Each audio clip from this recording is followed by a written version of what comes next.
हाय, आपका दोस्त मिस्टर टूटू आ गया एक नई कहानी लेकर।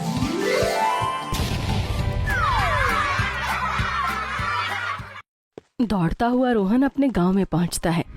वो बहुत ही डरा हुआ था, उसके चेहरे का रंग उड़ा हुआ था।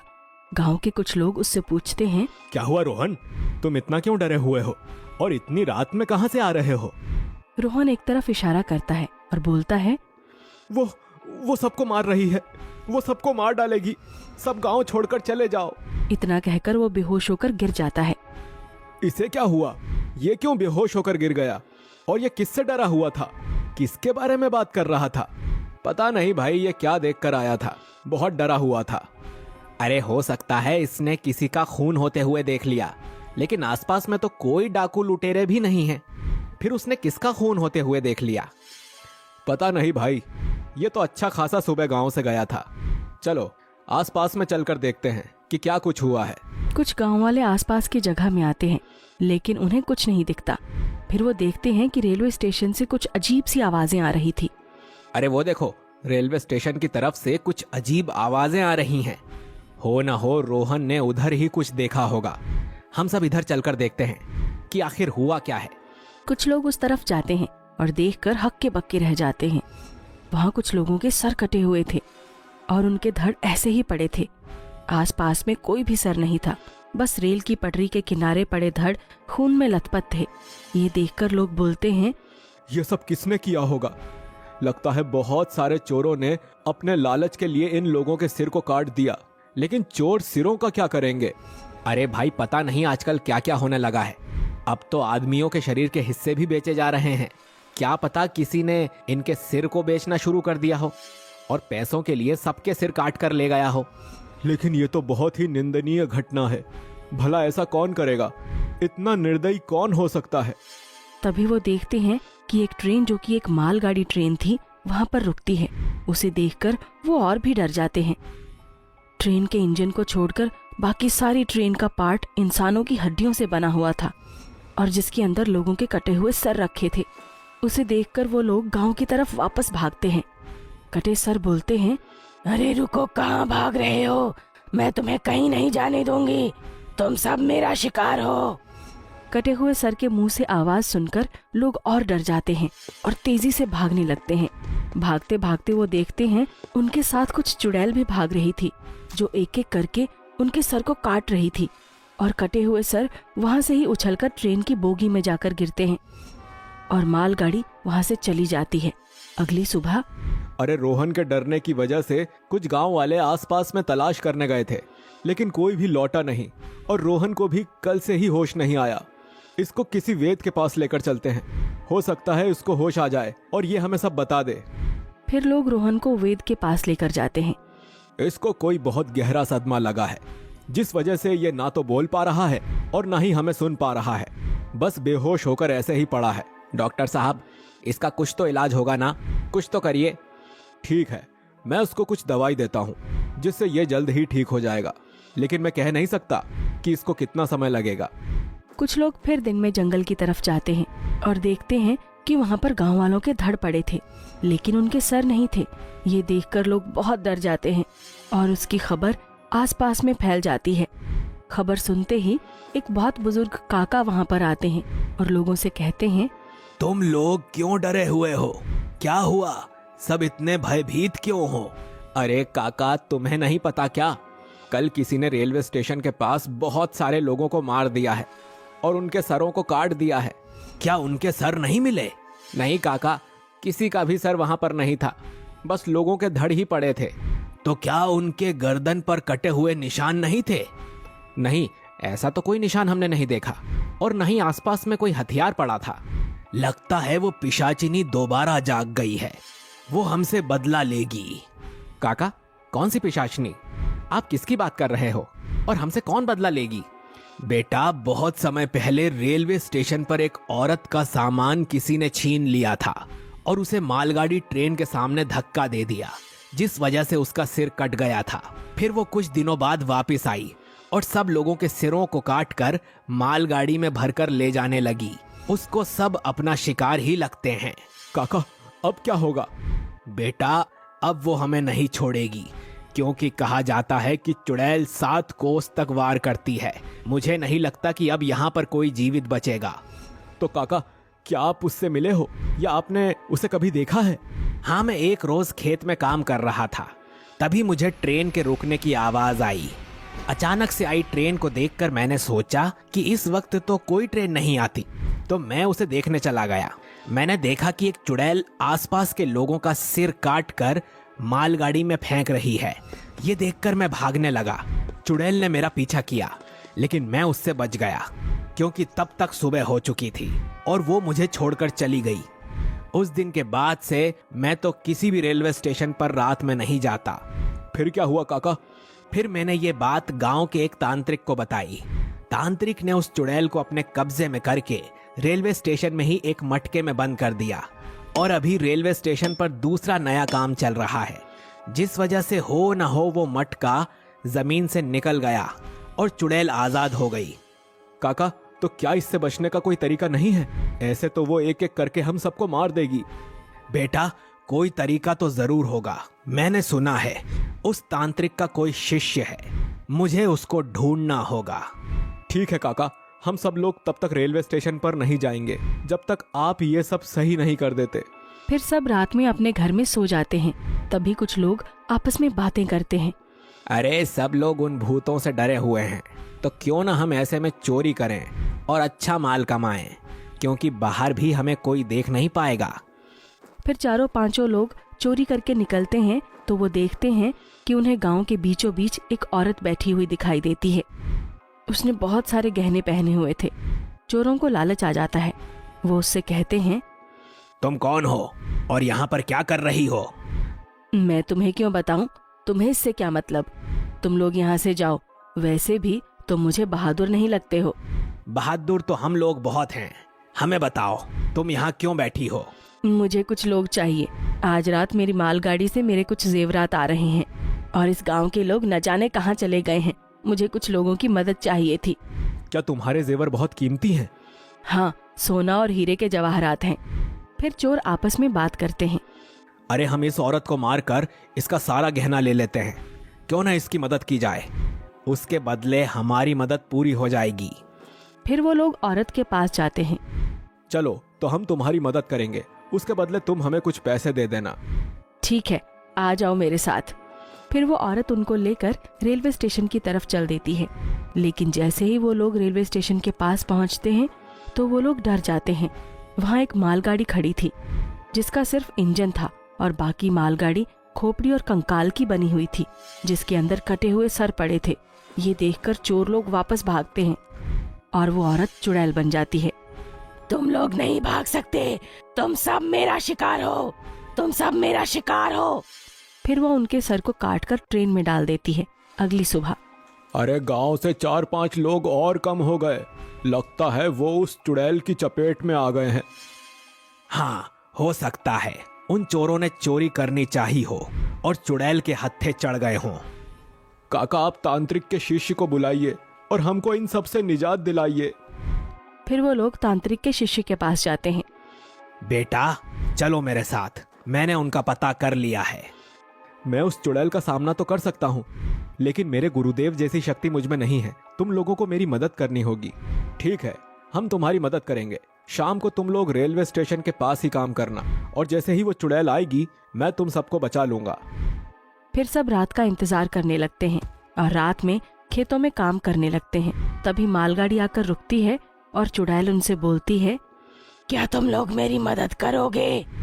मेरी गाड़ी में बहुत सा सामान है, मुझे उसे उतरवाना है।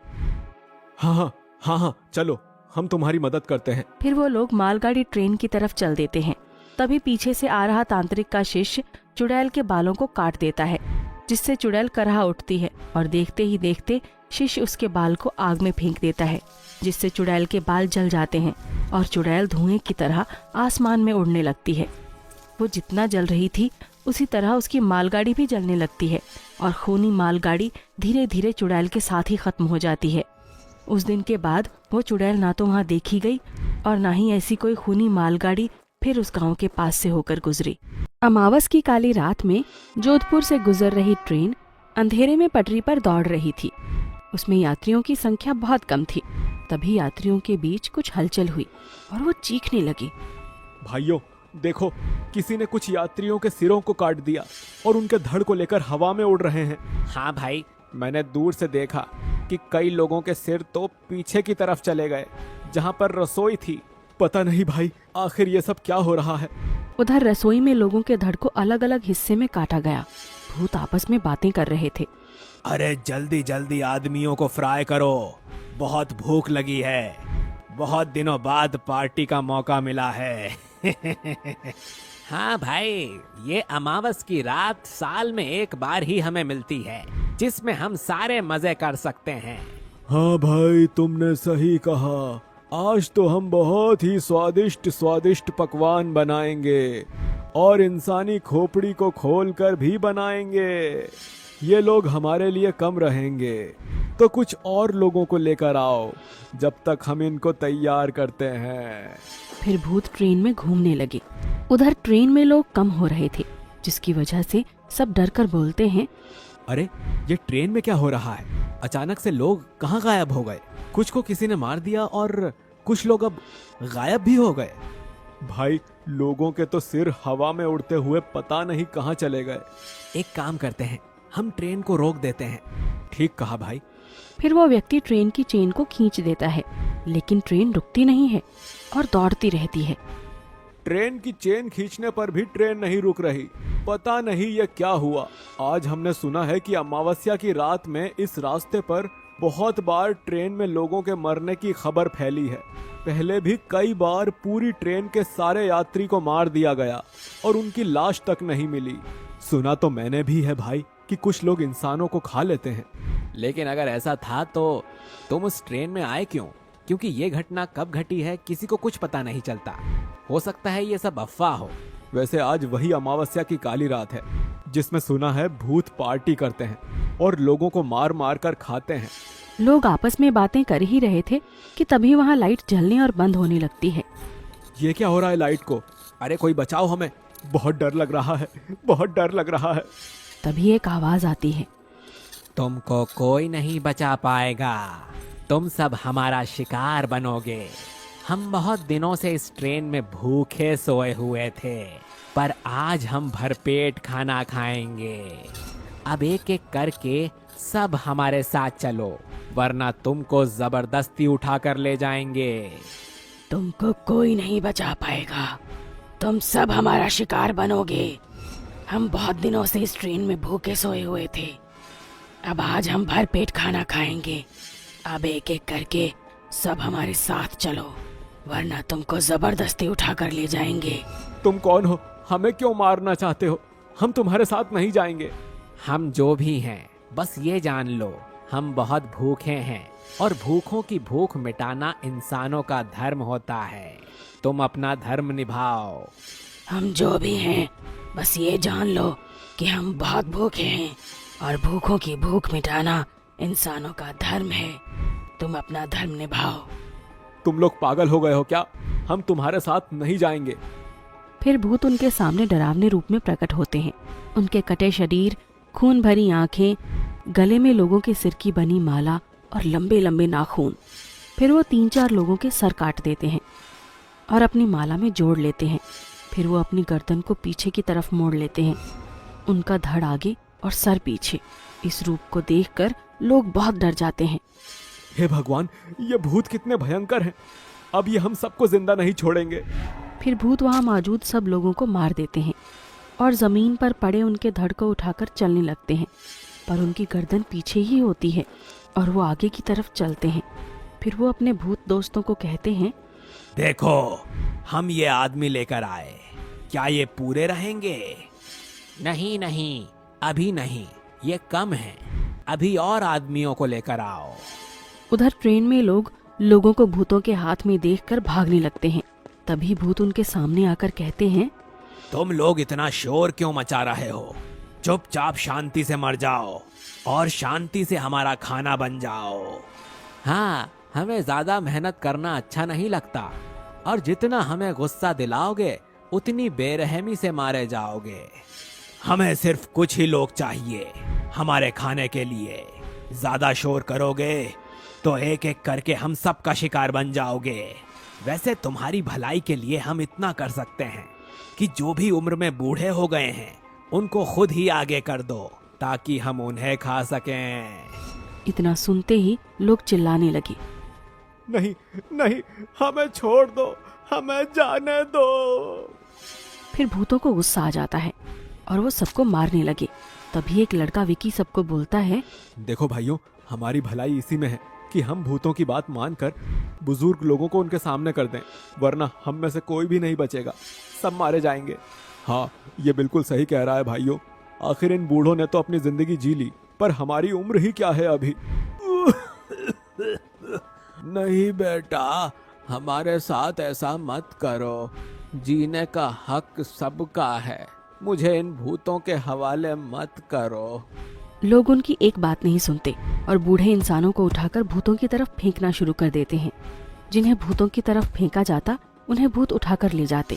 ऐसा करते करते सारे बूढ़े खत्म हो गए और उधर भूतों का खाना भी अभी तक पूरा नहीं हुआ था। अभी हमें और लोग चाहिए, वरना हम में से कुछ भूतों की पार्टी नहीं हो पाएगी। और हम भूतों में ऐसा नहीं होता। पार्टी में खाने पीने का हक सब भूतों का बराबर है। पर तुम ये बताओ कि तुम सिर्फ बूढ़ों को लेकर क्यों आए हो? हट्टे कट्टे नौजवान भी लेकर आओ। ठीक है, हम अभी लेकर आते हैं। भूत दोबारा लोगों के पास जाते हैं। अब तुम लोग दोबारा क्यों आए हो? तुम सारे बूढ़े लोगों को तो ले गए, अब हम तुम सबको लेने आए हैं। पर तुमने तो कहा था कि तुम हमें नहीं खाओगे। हाँ, हमने कहा था, लेकिन वो लोग हमारे लिए कम पड़ रहे हैं। हम बहुत सारे भूत हैं और सब बहुत दिनों से भूखे हैं, इसीलिए हमें बहुत सारा खाना चाहिए। नहीं, तुम ऐसा नहीं कर सकते। तुमने ही कहा था, अब तुम अपने वादे से मुकर रहे हो। अरे हम भूत हैं, हम किसी की बात को नहीं मानते। हम तुम्हारी तरह इंसान थोड़ी ना हैं। चलो ऐसा करो, अब तुम थोड़े नौजवान लोगों को हमें सौंप दो। ऐसा सुनकर लोग कहते हैं, लेकिन फिर तुम दोबारा आकर यही करोगे और हम सबको मार दोगे। नहीं नहीं, हम तुमसे वादा करते हैं कि हम और व्यक्तियों को नहीं मारेंगे। तभी जवान लोग पीछे की तरफ भागने लगते हैं, लेकिन लोग उन्हें पकड़कर आगे की तरफ फेंक देते हैं। भूत उठाकर उन्हें ले जाते हैं। फिर व्यक्ति आपस में बोलते हैं, ऐसे तो हम लोग मरते ही रहेंगे, हमें कुछ ना कुछ तो करना ही पड़ेगा। ऐसे तो ये सारे भूत हम लोगों को मार देंगे। लेकिन ट्रेन रुक भी तो नहीं रही है, क्या चलती ट्रेन से ही हम कूद जाएं? पर चलती ट्रेन से कूदना भी मौत है और यहाँ पर रहना भी मौत ही है। ट्रेन से हम कूद जाएंगे तो कम से कम भूतों के हाथों बेरहमी से तो मारे नहीं जाएंगे, वो हमें खा तो नहीं पाएंगे। तो तुम क्या चाहते हो, हम सब लोग ट्रेन से कूद जाएं? तुम सबका तो पता नहीं, पर मैं जरूर ट्रेन से कूद जाऊंगा, पर इन भूतों की पार्टी का हिस्सा नहीं बनूंगा। इतना कहकर व्यक्ति ट्रेन से बाहर कूद गया। लेकिन जैसे ही वो बाहर कूदा तो एक भूत उसे पकड़कर हवा में उड़ा देता है और कहता है, तुझे बहुत जल्दी है मरने की, चल तो पहले तुझे ही बनाया जाएगा। अगर तू ट्रेन से कूद जाता तो हमारी पार्टी का हिस्सा कैसे बनता? हम भूत भूखे रह जाते। और भूतों ने उसके हाथों पैरों को हवा में ही अलग कर दिया और उसके हाथ पैरों को अलग करके ट्रेन के अंदर फेंक दिया। ये देखकर लोग और भी डर गए। अरे अब तो बाहर कूदकर भी नहीं मर सकते, ये लोग हमें मार देंगे, क्या करें कुछ समझ नहीं आ रहा। देखते देखते भूत सारे लोगों को मार देते हैं और उन्हें पकाने लगते हैं। वाह, आज तो बहुत सारा खाना मिल गया है। और देखो, इंसान के पकोड़े कितने जबरदस्त लग रहे हैं। मेरे मुंह में तो पानी आ रहा है। जल्दी जल्दी खाना लगाओ। अरे सुनो, पकोड़े का मजा तो सॉस के साथ ही खाने में आएगा। क्या कोई सॉस लेकर आएगा? अरे देखो, इस भूत को तो सॉस की पड़ी है और मुझे तो बहुत तेज भूख लगी है। अरे रुको, अभी ट्रेन अगले स्टेशन से गुजरेगी तो वहां पर जो दुकानें होंगी हम उनसे सॉस चुरा लेंगे। हाँ, तुम सही कह रहे हो। दुकान के पास से जब ट्रेन गुजरे तो हम उड़कर सॉस ले आएंगे। फिर कुछ देर बाद स्टेशन आ जाता है। भूत सॉस ले आता है। भाई, अब सॉस भी आ गई। अब हम लोगों के पकोड़े अच्छी तरह से खा लेंगे। फिर भूतों ने उस रात लोगों के मांस को खाया और खून का सूप पिया। अब हमारा पेट भर गया है। अब अगली अमावस तक हम आराम से सो सकते हैं। फिर वो लोग सो गए, लेकिन ट्रेन में सिर्फ विकी जिंदा बचा था। लेकिन ट्रेन में सिर्फ विकी जिंदा बच गया, जो वहां के बाथरूम में छिपा हुआ था, और भूत उसे देख नहीं पाए। जब सुबह ट्रेन रुकी, विकी बोलता है, अब सुबह हो गई, मुझे अब ट्रेन से बाहर निकलना चाहिए। फिर विकी ट्रेन की चेन खींचता है। ट्रेन स्टेशन पर ही खड़ी हो जाती है और विकी चुपचाप बिना कुछ बोले ट्रेन से बाहर आ गया। उसके हाव भाव देखकर लोगों ने पूछा, क्या हुआ भाई, तुम इतने परेशान क्यों हो? जब विकी ने बताया कि रात उसके साथ और बाकी लोगों के साथ क्या हुआ, उस दिन के बाद से अमावस की रात में उस ट्रेन को पटरी पर नहीं दौड़ाया जाता था, और अगर कोई भी ट्रेन उस पटरी पर जाती थी तो उसमें से कोई भी व्यक्ति जिंदा नहीं बचता था। ओह, मैं तो बताना भूल ही गया। ये कहानी आपको अच्छी लगी तो वीडियो को लाइक, कमेंट और शेयर कर दो। अच्छा, फिर आऊँगा एक नई कहानी के साथ।